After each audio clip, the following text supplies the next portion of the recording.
Hello, how are you.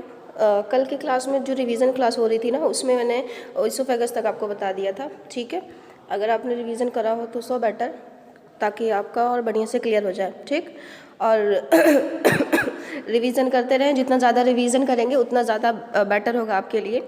ठीक, और ज़्यादा पढ़ने से नहीं होता, ज़्यादा रिवीजन करने से मार्क्स आते हैं। चले खैर ठीक है, ये तो लेक्चर था, वो तो क्लास में मिलता रहता है आपको। बाकी सेकंड थिंग देखते हैं हम स्टमक के बारे में। यहाँ पे जो स्टमक लिखा हुआ है तो मैं लाइन बाय लाइन आपको समझा दे रही हूँ, ताकि आपको एलन की बुक से कोई भी प्रॉब्लम ना हो। ओके, देखें सबसे पहला पॉइंट जो लिखा हुआ है, it is thick muscular and J shaped sac present on the left side of upper part of abdomen. ठीक, जस्ट बिलो द डायफ्राम। यानी कि जो डायफ्राम होता है, जहाँ पे लंग्स और ये थोरैकिक कैविटी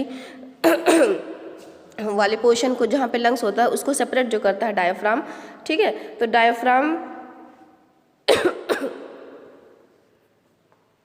ठीक है, तो ये जो डायफ्राम होता है जस्ट उसी के नीचे होता है स्टमक आपका। ये इस तरह का जे शेप्ड का होता है। ठीक, और लेफ्ट साइड में होता है। जाहिर सी बात है कि इधर वाला पोर्शन लेफ्ट है, इधर वाला राइट है, तो लेफ्ट साइड में होता है आपका। बाकी नीचे नेक्स्ट लाइन कह रहा है कि ये रिलीज़ करता है गैस्ट्रिक जूसेस, जो कि कंटेन करते हैं, ये बहुत इंपॉर्टेंट पॉइंट है, म्यूकस रहता है उसके अंदर, हाइड्रोक्लोरिक एसिड रहता है, और 2 इनएक्टिव डाइजेस्टिव प्रोटीन्स होते हैं। ठीक है, जिसको पेप्सिनोजन एंड प्रोनेनिन कहा जाता है। तो यानी कि इसका मतलब ये हो गया कि जो गैस्ट्रिक जो स्टमक है, ठीक है, उसके अंदर जो गैस्ट्रिक ग्लैंड्स लगी हुई हैं, वो जूसेस रिलीज़ करती हैं और कुछ सामान रिलीज़ करती हैं। कौन सी चीज़ें रिलीज़ करती हैं? एक हो गया आपका म्यूकस, एक हो गया आपका HCl, एक हो गया आपका इनएक्टिव प्रोटीन। ठीक है, इनएक्टिव प्रोटीन में पेप्सिनोजन एंड प्रोरेनिन आता है। ठीक है, अब ये मस्कुलर वॉल जो होता है हेल्प करता है mixing, muscular wall help mixing the food with digestive juices. ठीक, समझ आ गया भाई हमें कि म्यूकस भी दे रहा है ये, और क्या हाइड्रोक्लोरिक एसिड भी दे रहा है, और एंजाइम प्रोटीन डाइजेस्टिंग एंजाइम्स भी दे रहा है, जिसको पेप्सिनोजन एंड प्रोनेनिन कहा जाता है। तो HCl जो होता है एक्टिवेट करता है, जो इनएक्टिव था प्रोनेनिन, पेप्सिनोजन और प्रोरेनिन, तो HCl जो हैं वो उनको एक्टिवेट करते हैं। तो आप ये कह सकते हैं कि HCl का काम क्या है कि एक्टिव करना। किसको एक्टिव करना? जो इनएक्टिव हो गया है, प्रोरेनिन और पेप्सिनोजन, इसको पेप्सिन में कन्वर्ट करना और रेनिन में कन्वर्ट करना। ठीक, चलें अब नीचे आए, लिखा हुआ है ये प्रोड्यूस करता है एसिडिक मीडियम, जिसका pH जो होता है 2 होता है। ठीक है, और 2.5 भी आप लिख सकते हैं, वो भी करेक्ट है। ये क्या करता है? हेल्प करता है पेप्सिन को एक्टिव करने में, और किल करता है बैक्टीरिया प्रेजेंट इन फूड। ठीक है, ये हमारा क्लियर हो गया।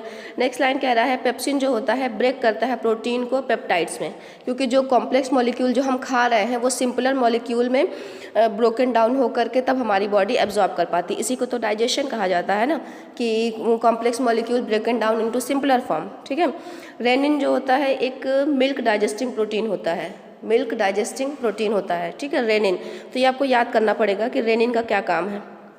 नेक्स्ट लिखा हुआ है म्यूकस जो है MUCUS, म्यूकस जो था स्टमक में जो निकल रहा था, वो क्या करता है कि लुब्रिकेट करता है food and protects the inner lining of stomach from the action of HCl, यानी कि उसको हेल्प करता है डाइजेशन में, और उसको लिक्विड टाइप में हेल्प करता है।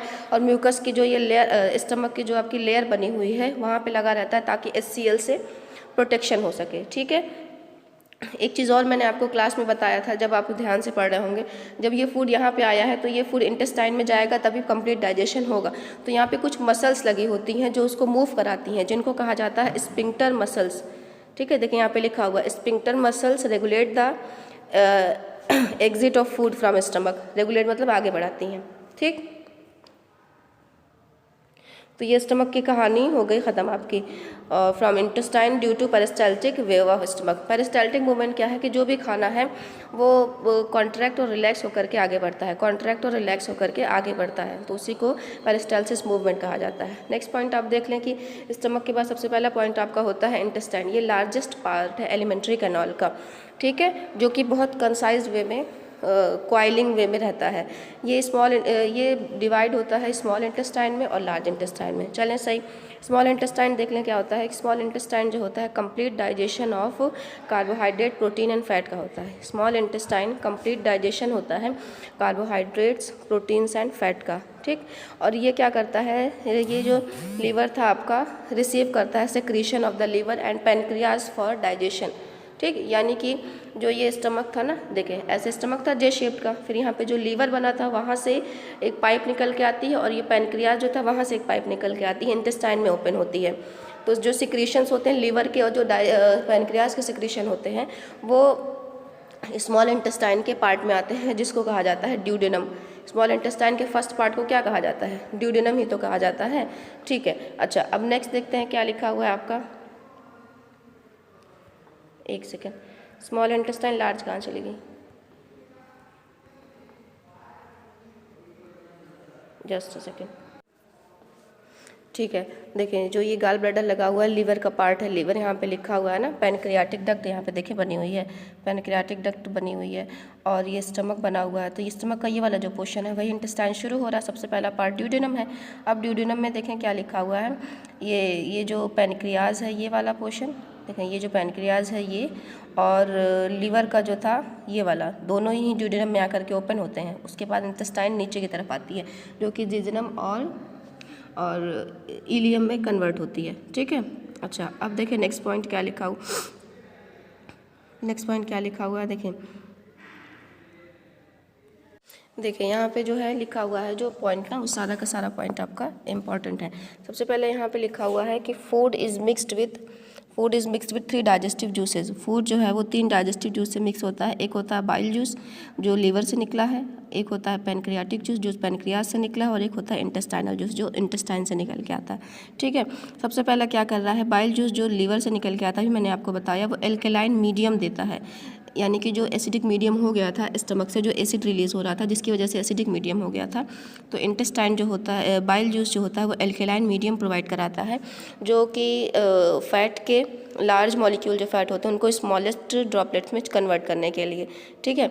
लेकिन जो देखिए इसके बाद क्या लिखा हुआ है यहाँ पे कि but it is a non enzymatic digestive juice so has no chemical reaction on food, यानी कि जो बाइल जूस होता है नॉन एंजाइमेटिक डाइजेस्टिव जूस होता है, इसका काम सिर्फ और सिर्फ फैट को ब्रेक करना होता है। अच्छा, उसके बाद नेक्स्ट क्या लिखा हुआ है कि पैनक्रियाटिक जूस फ्रॉम पैनक्रियाज, क्या चीज़ उसके अंदर होती है, trypsin, pancreatic amylase and pancreatic lipase, जो प्रोटीन को डाइजेस्ट करने में, फैट को डाइजेस्ट करने में और स्टार्च को डाइजेस्ट करने में हेल्पफुल होते हैं, ठीक है। प्रोटीन को डाइजेस्ट करने में ट्रिप्सिन जो कि कहाँ से निकलता है, पैनक्रियाज से, पेप्टाइडेज में कन्वर्ट करता है, और जो दूसरा वाला पैनक्रियाटिक लाइपेज है वो क्या करता है, फैट को फैटी एसिड और ग्लिसरॉल में कन्वर्ट करता है, और पैनक्रियाटिक जो एमाइलेज है वो स्टार्च का कन्वर्जन करता है, ठीक है।